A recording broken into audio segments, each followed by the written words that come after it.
Okay, so I got to finally cutting apart that oil drain and found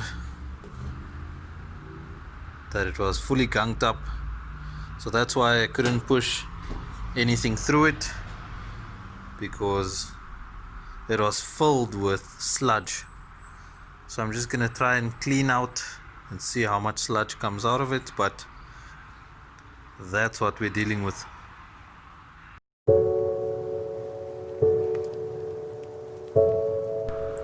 This is probably about a tenth of what's inside this pipe. I still can't see through it. There's like a chunk in the middle here that's just filled with sludge. So I'm not even gonna waste my time on this. I'm just gonna get new pipes for the return and feeds. It doesn't make sense to waste time on this. So yeah, that explains why that turbo gave way. And yet again, more sludge. So this is the feed line for that same turbo.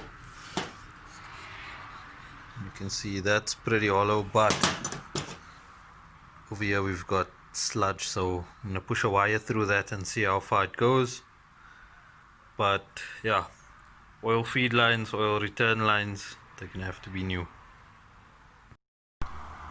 Finally, we're on to getting the heads pulled apart. Today I'm beginning with the 2.7 heads, and I'm gonna pull them apart. I'm gonna take the tappets out, and then I'm gonna take out the valve spring assemblies with the keepers, and then I'm gonna pull the valves out and inspect those. So I'm gonna pull apart the 2.7 heads first, and then I'm gonna move on to the 2.8 heads. The only thing that I'm going to be using from the 2.8 heads are the heads themselves and the intake cams. The 2.7 heads will probably go up for sale in the near future, so that I can get some cash flow in to get this build going. So I'm just gonna start with removing all of these tappets, and then I'm going to use my vise, compress the springs, pull out the keepers, and pull out the valve springs.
Okay, so the exhaust valves have been taken out. Fortunately, there's only 6 of them, but now I need to take out the 9 intake valves.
Okay, so the valves are out and I'm looking at these intake valves and they are quite clean. If you look at the valves themselves, very clean. I haven't seen a used engine that had these clean valves, which begs the question, maybe this motor was redone recently, but in the condition that it was in, one would swear that it wasn't taken care of or nothing was done to it as such. So it's quite strange. I'm gonna tackle the other head and see if that is the case on that one as well, because this head is stripped now, so it's bare. So I'm gonna strip the other head, and I'm not gonna do it on camera because it takes a lot of time. It's a very mundane task, so I'm not gonna bore you guys with that.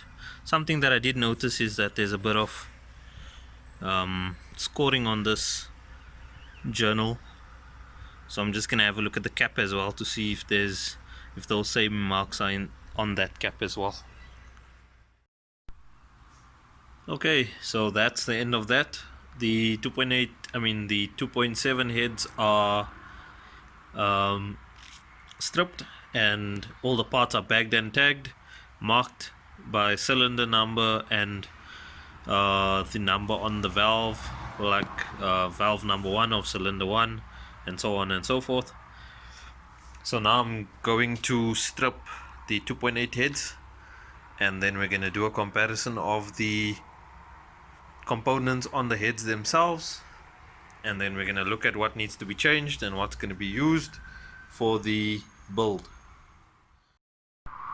Okay, so I'm starting on the ATX heads, and this is the first one that I'm going to be doing.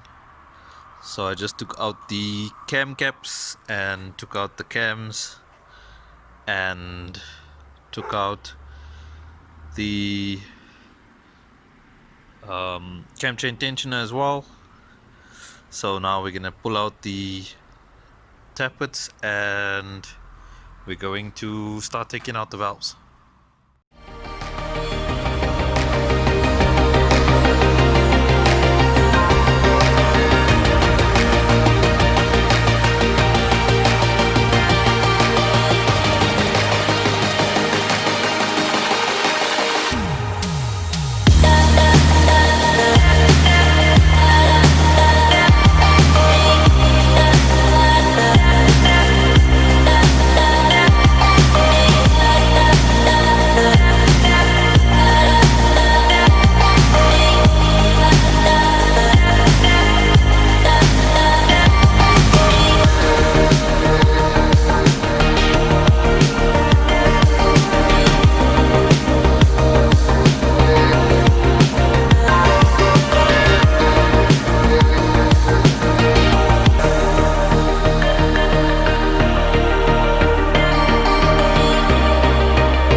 Okay, finally both the heads are done, so they're stripped out.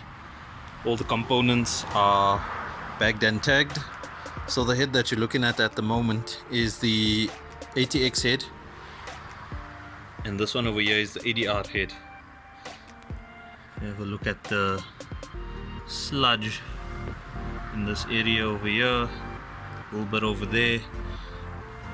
overall I found that the AJK heads are much more packed with sludge compared to the ATX heads. So that's the AJK head, the turbo head, and this is the NA head. On the turbo heads, on the AJK heads, they've got less dirt in the